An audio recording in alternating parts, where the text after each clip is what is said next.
And that ball is belted. My, oh my, what a shot by Junior.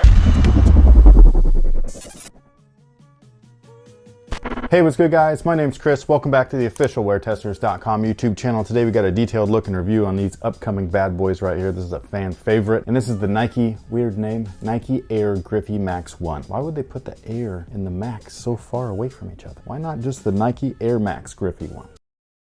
So these guys are back once again. They've re-released multiple times over the years. The original release was back in 1996, and while this was not like the first shoe that they released that Griffey wore, this was his first signature. So I think that's pretty dope. Also, this is back in a time when trainers and turf trainers, stuff like that, they were not like they are now, where they're kind of, I wouldn't say frowned upon, but just overlooked. They're like under the radar type shoes, you know what I mean? Like I think we got like Mike Trout's like one of the few, you know what I'm saying?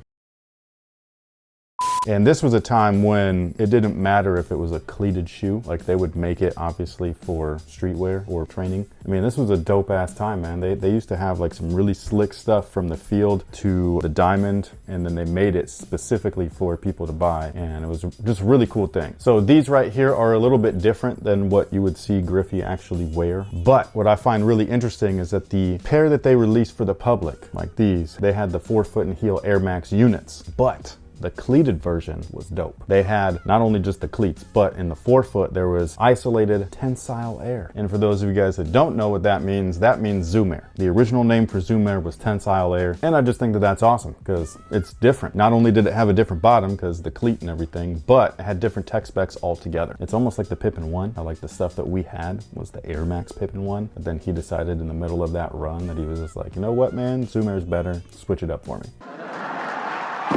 Anyhow, 1996 was a great year for everyone, sports fans. You had MJ, the Chicago Bulls doing their thing. You had Griffey and the Seattle Mariners doing their thing, and it was just a cool time. So again, these guys are back. The retail price is gonna be 170 bucks. The original price for these was 135, so a little bit of an increase there. Something that I also really would have liked, because they did a pretty good job on these, but something that I really would have liked is that if these would have come in the actual box that they used to come in. Like how they've been doing it with some of the Air Max stuff, like the Triax 96, for example, came in the box that this shoe originally came in. It was also the box that they originally came in, but you've clearly got the box, so it would have just made that OG experience that much better. The bottoms on these guys are real interesting because not only do they look like a trainer, but they look like old school Nike stuff, the waffled stuff. So I think it's really neat that they were able to convert those lugs into something like a turf trainer. And then we have the baseball in the back. I always thought that was dope. The original shoe had polyurethane as far as the midsole is concerned, as well as a dual density Air Max unit in the back, and then 4-foot Air Max units as well. The Retro right here, it feels like it's got polyurethane. It feels like a nice polyurethane on top of that. So very similar to what they actually had in the Air Max 90 Recraft or the Nike Air Max 3 Recraft, whatever you want to call them. It feels closer to that than something like a Air Jordan 4 or 5, whatever. Now the Air Max units are where a lot of people are going to complain, and rightfully so. They just don't make Air Max like they used to, and this is a clear-cut example of that. The originals had some of the biggest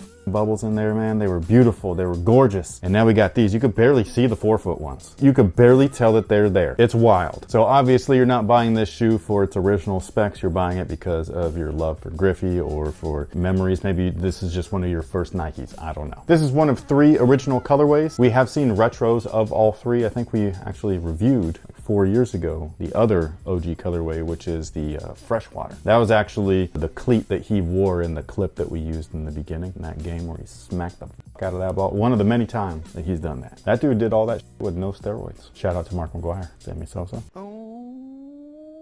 Now moving on up to the upper, we have synthetics here. We got what they used to call Durabuck, now it's just synthetic nubuck. Durabuck is synthetic nubuck. It's just Nike's way of marketing something that is cheap and making it sound cool, like EVA. They named it Phylon. So yeah, marketing, it does wonders. And then the leather here is also cheap, not very good. It's got a cool texture to it, so I like that. And then we have the Velcro strap with the 24 right there. I always liked this strap because it reminded me of the Air More Uptempo, but you know, a turf version and stuff, where it's just got the big, bold Nike branding right there. And it's just a slick little look, very, very bold, and I love it. Oh, I forgot to talk about the other original colorway, the 3rd one. It's kind of like the Sprite LeBron 8 Low V2, which that shoe might have gotten its inspiration inspiration from this shoe. We all know that LeBron loves the Griffey shoes and the Dion shoes because we've seen these on the LeBron watch models. And he has had direct influences of Griffey shoes on his shoes where he's got the Swingman logo. That's not on this shoe. That's on the future models. Now, as far as the fit is concerned, they do fit true to size, so that's what I would recommend. And if you are in the Sacramento or Elk Grove area, they will be available over at Phenom. I will also leave Phenom Global's website in case you were interested in trying to check out online as well. I do not guarantee that they will be on their website, though I do know that they will be in store. So if you're not following them on social media, that's what I would recommend, to make sure that you're always up to date with what they've got in stock. They do take phone orders as well. If you're not local to the area, you know what I mean, and you see them post something, you can give them a call. They'll let you know what the release procedure is. A lot of times they'll do like an in-store raffle. These might be one of those releases because I think that Nike's limiting the numbers just a little bit this time around, because typically when these would release, you'd find them over at outlets pretty quickly. You had brought up LeBron, and so we've been doing Chuck's shoes. We've had 2 good videos of his CV94. I can't remember. Look, when I do videos like this, like I try my best to refresh myself. Yeah. Because I only can talk about what I remember. So I remember quite a bit, but sometimes my memory gets, you know, the wires get crossed. No, I get that. So I'm trying to find catalog images and all kinds of stuff. I'm just trying to make sure that I don't fuck up too badly. Okay, well, So this yeah, question, I got all of the Barclays mixed up. This question is purely based off of comments that I've read. There was quite a few people who said that the Charles Barkley shoes of their day is like the LeBrons of today's day. And so I was just curious because you were saying like LeBron looks to...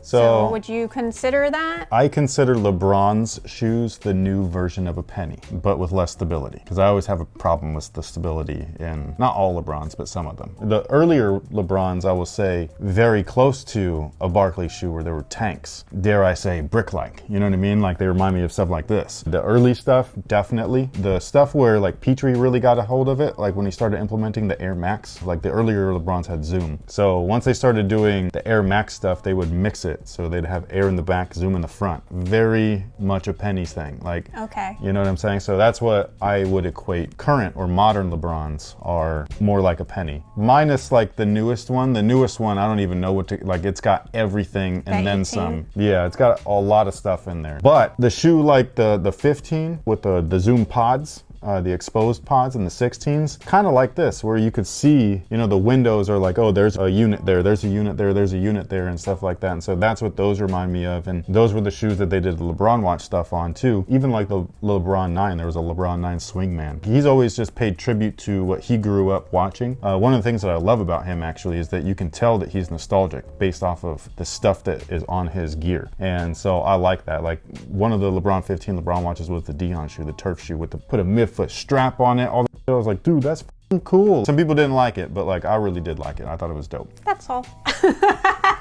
Sorry, that turned into a LeBron thing. No, but that's what I was asking is like, do you feel like LeBron looks to Chuck's shoes? So I think that he just, like I said, he's nostalgic, it seems. So maybe 90s basketball shoes in general. 90s footwear. Yes. This is not a basketball shoe. Okay. Neither was the turf shoes. But yeah, like I think that turf shoe that he even did, I think that was around 95, 96 too. I think that time frame for him like probably was like all of these legendary heroes in sports were like at the pinnacle of their, that's what I meant earlier, is like this time frame in sports history was kind of crazy. Like everybody had somebody. There was football dudes, there was baseball dudes, you got lots of basketball legends. Like it was just all sports were really at its peak. I think it was right towards the tail end of the 90s and early 2000s when we found out that a lot of those guys were on things, and that kind of sucked. It like took the hero aspect out of it, you know, like Live Strong and all of this stuff, like all of these things we were just like, and every sport in the 90s, when every sport had their peak, every sport was getting hit with like, this guy was on this and this guy was, and everybody's like,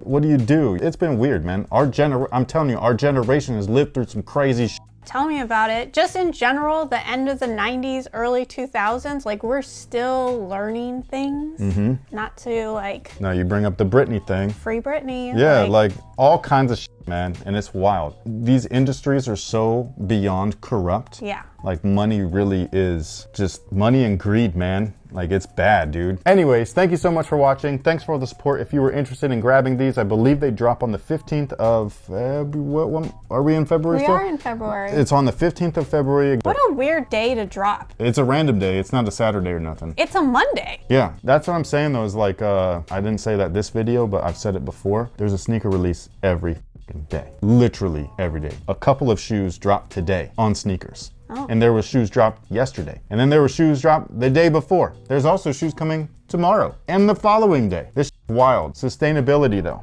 We want to promote sustainability. Okay, Nike? Them Okay. cosmic unities are trash. I like those. I like those. I don't. But, you know, whatever. We didn't ask her.